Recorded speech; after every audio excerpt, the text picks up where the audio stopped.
ఉచితం ఉచితం ఉచితం ఎందుకంటున్నానంటే ఈ మాట ఈ మధ్య కాలంలో ప్రభుత్వం అనుసరిస్తున్న విధానం ఇది. ఉచితం ఇస్తాం, ఉచిత బస్సులు ఉదాహరణగా తీసుకుంటే ఉచిత బస్సులు ఎందుకండి అసలు ఈ ఉచిత బస్సులు? ఎందుకంటే ఇది మాత్రమే అతి సులువైనది, చవకైనది. ప్రజలను ఓట్ల కొరకై మభ్యపెట్టడానికి ఇది ఒక సులువైన మార్గం అనే చెప్పాలి. ఉచితం అనేది ఫ్రీ ఇస్తాం మీకు, ప్రజలను మభ్యపెట్టడం అది. విదేశాల్లో చూస్తే విద్య వైద్యం చాలా స్ట్రాంగ్గా ప్రభుత్వ పాఠశాలలు తప్పితే ప్రైవేటు పాఠశాలలు అనేవి లేనటువంటి దేశాలు కూడా చాలా వరకు ఉన్నాయి. అలాగే వైద్యం చూసుకుంటే చాలా ఎక్సలెంట్గా ప్రజలకు వైద్యం అందించే దేశాలు ఉన్నాయి. మరి మన దేశంలో, మన ఆంధ్రప్రదేశ్ రాష్ట్రంలో మరి ఉచితం బస్సులు ఎందుకండి?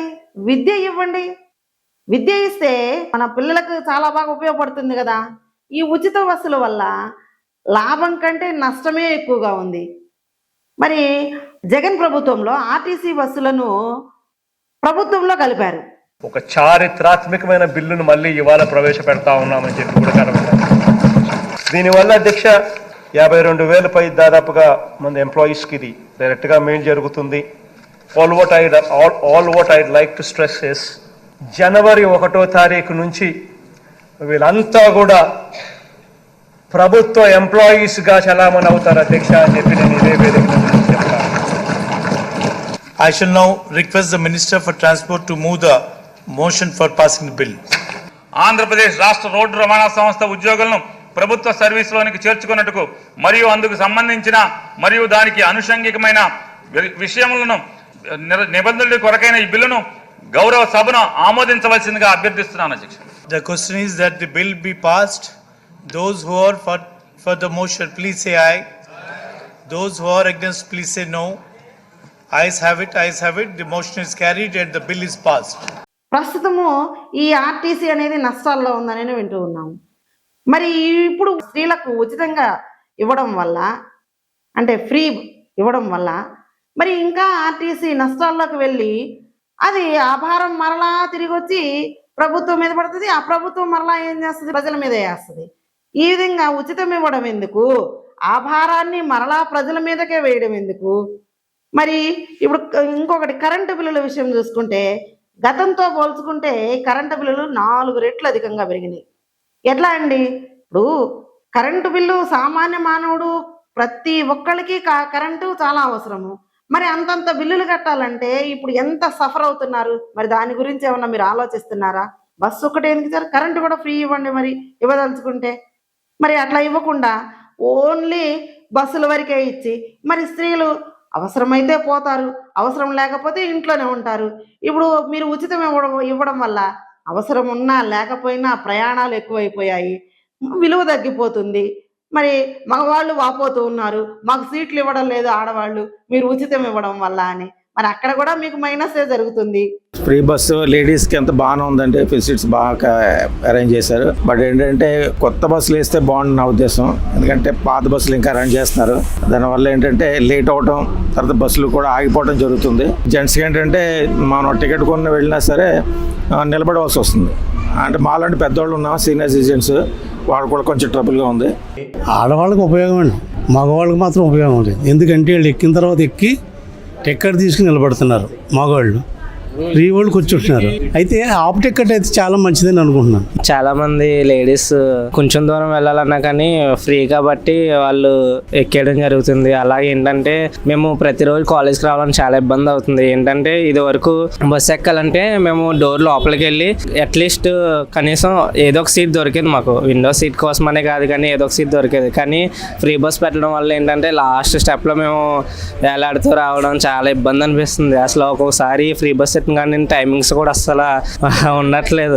తర్వాత ఈ ఉచితం ఇచ్చే బదులు సంపదను సృష్టించే మార్గాలు చూపించండి.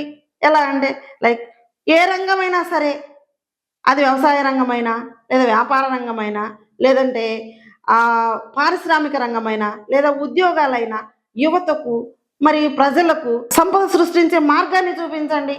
కష్టపడి పనిచేయడానికి ఒక మార్గాన్ని చూపించండి. లేదు వాళ్ళు చేస్తున్నప్పుడు ప్రోత్సాహాలు అందించండి.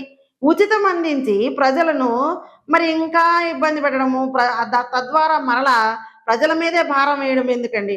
చేయి చాపడం నేర్పించే బదులు, ఇట్లా చేయి చాపి నేర్పించే బదులు తల ఎత్తుకొని గర్వంగా జీవించేలాగా మార్గాలు చూపించండి. ఇది కదా ప్రజలకు కావాల్సింది, ఇందుకు కదా ప్రజలు నమ్మి మిమ్మల్ని గెలిపించింది.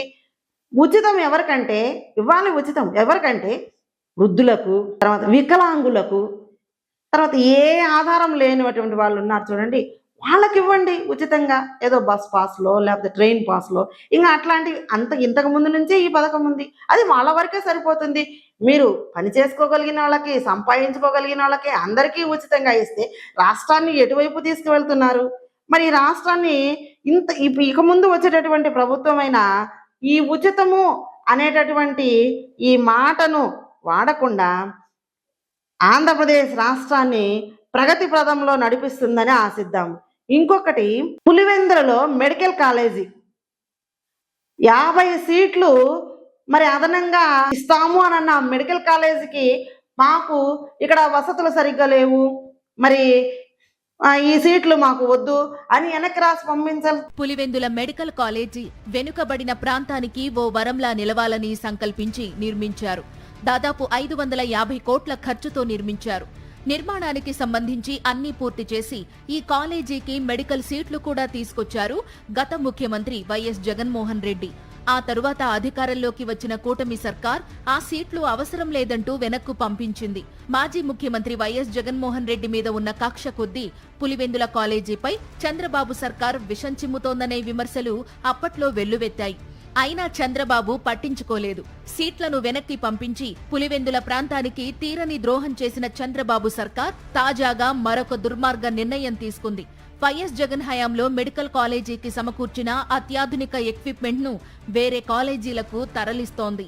మరి మెడికల్ కాలేజీలో డాక్టర్లు వస్తే మన రాష్ట్రానికి మేలే జరుగుతుంది కదా, మరి అది కదా మీరు చేయాల్సింది. జగన్ వాళ్ళ పులివెందుల్లో ఉంది కాబట్టి మెడికల్ కాలేజీ, మేమెందుకు రానియాలి 50 సీట్లు అని వెనక్కి పంపించారు. మరి దానివల్ల ప్రజలకు నష్టం జరుగుతుంది కదా, మరి ఇది కదా మీరు చేయాల్సింది.